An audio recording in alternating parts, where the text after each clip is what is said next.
ई trending एक स्वच्छ प्रणाली है और मुझे नहीं लग रहा कि ई ट्रेंडिंग को लेकर के कहीं को ये ई ट्रेंडिंग तो मुझे लग रहा है ही, और ई ट्रेंडिंग तो रहेगी। वो तो एक तो आज हम सारे पार्षद साथीगण वहाँ थे, तो फिर हमने कहा आज यहाँ बैठ करके सारे पार्षद साथीगण आगे आपस में बातचीत की और अपनी होली की शुभकामनाएं दी और जिनकी जो समस्याएं शहर की समस्या शहर के विकास के लिए बहुत अच्छे पॉजिटिव वाले ढंग में सबसे चर्चा हुई। और कोई डिमांड वगैरह देखिए पार्षदों ने, क्योंकि पार्षदों को अक्सर शिकायत रहती है कि विकास कार्य कम होता है, याद नहीं रहती। नहीं, पार्षदों को शिकायत नहीं रहती। पार्षद तो विकास कार्य करवाने के लिए तत्पर रहते हैं, आम जनता की शिकायत रहती है। लेकिन मुझे लग रहा है कि सभी पार्षद ये चाहते हैं कि भी उनके वार्ड में काम हो, पलवल के अंदर काम हो, पलवल ठीक रहे। तो उसके के लिए आज हेल्दी डिस्कशन हुआ है और मुझे उम्मीद है इसका अच्छा परिणाम आने वाले समय में निकले। क्योंकि याद तो आपको होगा ही होगा, जब आप पार्षद थे तब आप जब शिकायतें लेके पहुँचे थे नगर परिषद कार्यालय वाला कि आपसे कुछ 100 मीटर दूर है। देखिए, मैं अब उसमें मैं अब ये नहीं कहना चाहता, उस समय एक और समय था, अब और समय। अब तो जो हमारे प्रदेश के मुख्यमंत्री माननीय मनोहर लाल खट्टर जी, उनका सबका साथ सबका विकास, उसको लेकर के आज काम होते हैं। और कहीं किसी की कोई समस्या भी होती है तो फिर सबका ये भी प्रयास रहता है कि उस समस्या का समाधान हो, क्योंकि मुझे पता है एक पार्षद के लिए कितनी दिक्कत आती है। जैसा आपने कहा, मैं भी पार्षद रहा और पार्षदों की दिक्कत आती है। पार्षद ये चाहता है कि मैं अपने वार्ड में ज़्यादा से ज़्यादा काम करवाऊँ और मुझे उम्मीद है बहुत काम अब हमारे देखिए वार्ड के शुरू होंगे और उन्हीं को लेकर के, विकास कार्यों को लेकर के ही आपस में चर्चा की है कि भाई इन कामों को हम कैसे ठीक से करें। अच्छा, आपने कहा सबका साथ सबका विकास, मुख्यमंत्री ने बजट पेश किया, मुख्यमंत्री ने परवल का आज खाली रहा है। देखिए, इतना शानदार बजट पेश हुआ है और पलवल का हाथ खाली नहीं रहा। देखिए, जो एलिवेटेड बॉर्डर से लेकर के आगरे तक, उसमें पलवल का सारा एरिया हमारा आता है। एक हमारे यहाँ पुल कृषि के लिए भूमिकल पलवल में लगाने के लिए एक मुख्यमंत्री जी बजट सत्र में घोषणा की है। ऐसी बहुत काम। और आप मुझे ये बताइए कि पलवल के अंदर में, कि भाई पलवल के अंदर ये काम की घोषणा होनी चाहिए, मैं उस काम की घोषणा करवाने का अपनी तरफ से बिल्कुल आपको बताता हूँ बुरानी जी, उसको मैं करवाऊंगा। बताइए कौन सा? रीजनल यूनिवर्सिटी की मांग सबसे पुरानी है। देखिए विश्वकर्मा स्किल डेवलपमेंट यूनिवर्सिटी इतनी बड़ी यूनिवर्सिटी हमारे यहाँ पलवल के अंदर, ये कोई छोटी बात नहीं है। पहले यूनिवर्सिटी आती थी तो केवल वहाँ आती थी जहाँ मुख्यमंत्री जाके मुख्यमंत्री। रीजनल यूनिवर्सिटी की बात कर रहा हूँ जिसमें स्टूडेंट को रोहतक ना जाना पड़े, नहीं होना जाना पड़े, पलवल डिस्ट्रिक्ट में काम होता है। देखिए, अभी हमारे यहाँ विश्वकर्मा स्किल डेवलपमेंट यूनिवर्सिटी है, पलवल के कॉलेज में हमारी MA की क्लास हमारी शुरू। और एजुकेशन की मैं बात करूँ, नवोदय विद्यालय हमारा रसूलपुर के अंदर शुरू हुआ है। और हमारे जो आप एक रीजनल यूनिवर्सिटी की बात कर रहे हैं, तो मैं एक बार देखिए, अभी हमारे यहाँ पे एक विश्वकर्मा जो स्किल डेवलपमेंट यूनिवर्सिटी है, इस बात को भी आपकी जायज़ बात है। मैं भी अपनी तरफ से एक इस समय मेरा एक प्रयास है, एक हम कृषि का सेंटर पातली के लिए, अभी मैंने 10 दिन पहले एक सर्वे भी कराया है। एक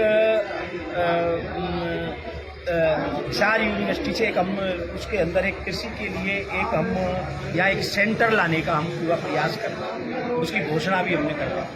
आपने विधानसभा में परवल की एक कहावत दोहराया था। आपने कहा कि परवल वाली सड़क पर घोड़ा हो जाए। अब घोड़ा नहीं, हवाई जहाज उड़ के जाता है। परवल की सारी सड़कों की हालत खराब है। देखिए, नहीं, ऐसा नहीं। अब आप देखिए, KGP, KMP, पलवल का एलिवेटेड रोड है ना, दिल्ली बड़ौदा रोड हमारा बन रहा है, एक्सप्रेस वे बन रहे हैं। आज उनकी आप हालत देखिए, आप कहीं भी आप जाएं, आप जहाँ भी जाएंगे, आज इन सड़कों से जो है हवाई जहाज भी उड़ान भरने, ऐसी पूरे पलवल की कनेक्टिविटी ऐसी रोडों से हुई है। अगर कहीं आप किसी नाली की या किसी छोटी गली की बात करेंगे या किसी ऐसे रोड की बात करेंगे, मैं ये तो नहीं कहता कि सब कुछ ही ठीक हो रहा है, ठीक हो गया, लेकिन कहीं ना कहीं पहले से बहुत बड़ा परिवर्तन हमारे इस क्षेत्र में आया है। और अब तो यहाँ उड़ेंगे, जेवर एयरपोर्ट का निर्माण कार्य शुरू है, तो मुझे लग रहा है कि आने वाले समय में, मैंने एक बात और कही थी कि पलवल की इतनी शानदार कनेक्टिविटी हमारे पलवल की है। देश की अगर मैं बात करूं तो पलवल कनेक्टिविटी की दृष्टि से पूरे देश के अंदर अव्वल स्थान रखता है। मैं कनेक्टिविटी की बात नहीं कर रहा, मैं सड़कों की बात कर रहा हूँ। आप नेशनल हाईवे की बात कर रहे हैं, हालांकि नेशनल हाईवे नहीं, मैं तो एलिवेटेड की भी बात कर रहा हूँ। बढ़िया नहीं है। पलवल से अलाउ, पलवल से किटवाड़ी, पलवल से रसूलपुर, पलवल से सुखना, पलवल से खतीब, आपकी कौन सी रोड? आपकी जानकारी को मैं बता दूं, ये रोड के जो काम होते हैं ना, ये रोड के काम सर्दियों में कोई तारपुल का काम नहीं होता। अब ये हमारी 31 रोड, हमारी उनकी लिस्ट में आपके पास भेजूंगा और आप अपने चैनल के माध्यम से उन 31 रोडों की चर्चा करेंगे। तो मुझे लग रहा है कि इन रोडों की हमारी परमिशन में मिल गया, बजट हमारे को अलर्ट हो गया। इन रोडों का काम आने वाले समय में सिर्फ टेक्निकली फॉर्मेलिटी पूरी करके इनका काम हमारा शुरू हो जाएगा। 31 रोड हमें हमारे पलवल के लिए हमारी पास हुई। आज चंडीगढ़ में प्रदर्शन हो रहा है ई-टेंडरिंग को लेकर सरपंचों का पूरे हरियाणा से। वो हरियाणा सचिवालय का घेराव भी कर रहे हैं और सीएम आवास का भी घेराव कर रहे हैं। देखिए, ई टेंडरिंग एक स्वच्छ प्रणाली है और मुझे नहीं लग रहा कि ई टेंडरिंग को लेकर के कहीं कोई है। ई टेंडरिंग तो मुझे लग रहा है ही, और ई टेंडरिंग तो रहेगी। वो तो ये कि ई टेंडरिंग एक स्वच्छ प्रणाली है और मुझे नहीं लग रहा कि ई टेंडरिंग को लेकर के कहीं कोई है। ई टेंडरिंग तो मुझे लग रहा है ही, और ई टेंडरिंग तो रहेगी। वो तो ये कह रहे हैं कि अगले साल 2024 में चुनाव है, हमें तो 5 साल के लिए चुन लिया। अगले साल एमपी के चुनाव है, विधायक के चुनाव है, विधायक का मतलब दीपक मंगला या जो भी इस्तेमाल करके हम चुनाव में सबक सिखा देंगे। आपकी क्या राय है ई ट्रेंडिंग को लेकर के, बतानी जी?